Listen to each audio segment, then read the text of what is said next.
Hej Tommy. Nej, jeg skal lige bare til at lave den her anmeldelse af Kyosho Fazer Mark 2 Rally. Ja, man kan rent faktisk købe den som en rallybil nu. Og om du må lave en anmeldelse på den. Har du lavet en anmeldelse af en rallybil før? Og den blev rigtig populær. Og du kan rigtig godt lide rallybiler. Ja, det kunne vi måske godt lige finde ud af. Kongeeksempel på, at 1 + 1 godt kan give mere end 2. Ej, Tommy, jeg kom lige i tanke om, at jeg egentlig ikke vil have, at du laver den anmeldelse alligevel. Ja, kan du have det godt? Ja, det er godt, du. Hej.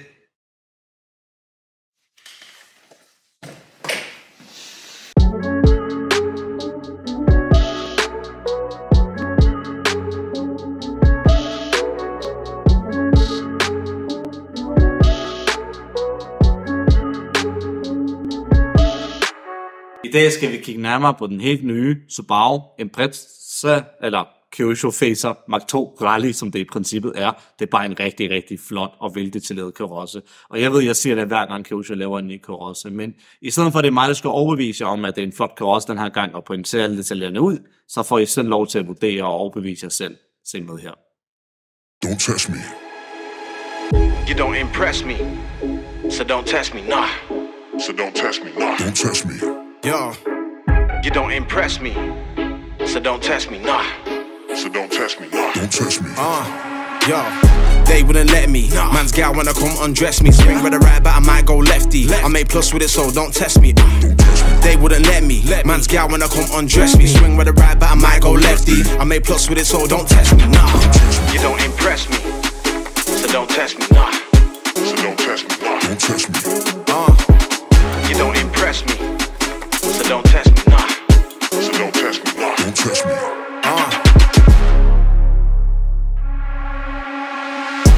Don't test. Don't test. Don't test. Hvis ikke I stadig er helt overbevist om, at det her er en flot karosse, så lad mig da alligevel lige pointere tingene ud på den her. I bund og grund er det jo en Kyosho Fazer Mark 2, som vi så meget elsker her hos RC-klubben. Den her gang kan man så købe den som en rally-version direkte ud af kassen. Vi har tidligere lavet en video, hvor det var, at man kunne tilkøbe et rally-konverteringskit til sin Fazer Mark 2. Men det er noget nemmere at bare købe en Kyosho Fazer Mark 2 Rally. Den her bil, altså Kyosho Fazer Mark 2, har jo kunnet fås med et hav af forskellige karosserimuligheder. Og jeg vil nærmest mene, at vi har været alle variationer igennem her i butikken, og jeg vil sige, at den ene karosse er mere fantastisk end den anden. Og det samme gælder egentlig også her. Selvom det her er en semi-offroad bil, så har de i hvert fald ikke sparet på detaljerne og gået all in med at bygge den her så skala-realistisk som muligt. Personligt synes jeg, det er rigtig fedt, at man nu kan købe en 1-10 rallybil direkte ud af kassen. Jeg ved, Traxxas har lavet noget lignende på et tidspunkt, eller prøvet at lave noget lignende, der var sådan 1-16 eller 1-10, men det har været sådan akavet størrelse, fordi bilen var enten for stor eller for lille, og så passer den ikke rigtig ind i 1-10 line-up'et. Det her er jo en rigtig 1-10 bil, og det her er jo umiddelbart en rigtig rallybil. Selvom karossen er fantastisk flot, så er det stadig rigtig vigtigt, at vi lige piller karossen af og ser nærmere på selveste chassiset, fordi det her det er det afgørende for, om den karosse også kan køre godt eller ikke køre godt.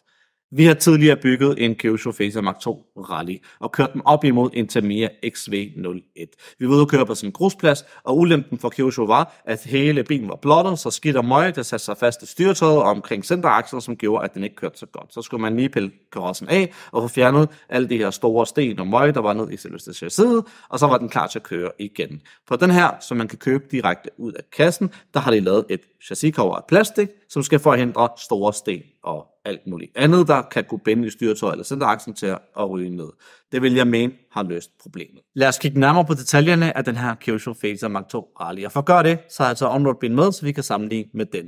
Frihøjden på rallybilen er væsentligt højere, end den er på onroad-bilen. Og det siger jo lidt sig selv, fordi når du kører banekørsel, eller skal ud og køre på asfalt, så vil du gerne have så lavt tyngdepunkt som muligt, for at generere så meget greb som muligt. På en rallybil, der vil man helst gerne have lidt mere frihøjde. Og for at opnå den her frihøjde, i hvert fald her foran, så har man fået større støddæmpertårne, eller højere støddæmpertårne, hvis man vil kalde det det, og længere støddæmper. Selve bagerarmene er de samme, både de øverste og de nederste. Spindleren, som hjulet er monteret på, er lidt anderledes. Altså selve spindleren er sammen, men det stykke, der forbinder styretøjet med spindleren, er lidt anderledes. Bevæger vi os længere tilbage, så har vi selvfølgelig plastikdækslet på rallybilen, der er ikke behov for, når det skal køre on-road. Den skal i hvert fald ikke med vilje end ude på en græsplæne eller ude på en grusbane. Elektronikken på den her Kyosho Fazer Mark 2 Rally er fuldstændig identisk, som den er på en almindelig Fazer Mark 2, hvis vi kigger på de her brushed-modeller.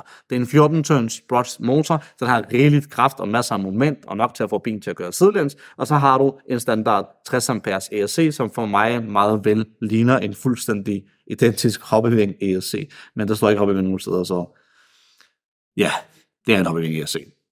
Sendermotoren er også den samme som den almindelige on-road Kyosho Fazer Mark 2. Bevæger vi os længere tilbage, så har vi igen højere støddæmpertårne bagved og længere støddæmper. Ellers er alt andet fuldstændig det samme. Vi har det samme øverste bagerarm, vi har det samme nederste bagerarm, træakslerne er lige lange, så der er heller ikke noget i. Et andet vigtigt element, når man skal ud og køre rally, er selvfølgelig dækkene. På on-road-bilen, der kommer der asfaltdæk med, og på rallybilen, der har vi nogle dæk med lidt grovere mønster. Og når man lige lægger dem ved siden af hinanden, så kan man se, at både feltdiameteren og dækdiameteren er større end på on-road-bilen. Det hjælper selvfølgelig også med at få en højere frihøjde. Det her er nok en af de nemmeste måder at komme ud og køre rally på i dag. Personligt synes jeg, det er rigtig fedt, at man ikke er bundet til at skulle finde en flad parkeringsplads eller en racerbane for at kunne nyde de her super flotte karosser, som Kyosho Fazer Mark 2 tilbyder. Nu kan en græsplæne eller en grusbane egentlig også klare opgaven. Der er dog en ting, jeg ikke er helt så fascineret af, og det er, at Kyosho bliver ved med at bibeholde de her bodypost. I starten gjorde det ikke så meget, fordi sådan var det bare. Men mange af de andre fabrikanter er begyndt at se på andre alternativer og begyndt at lave noget klipless systemer.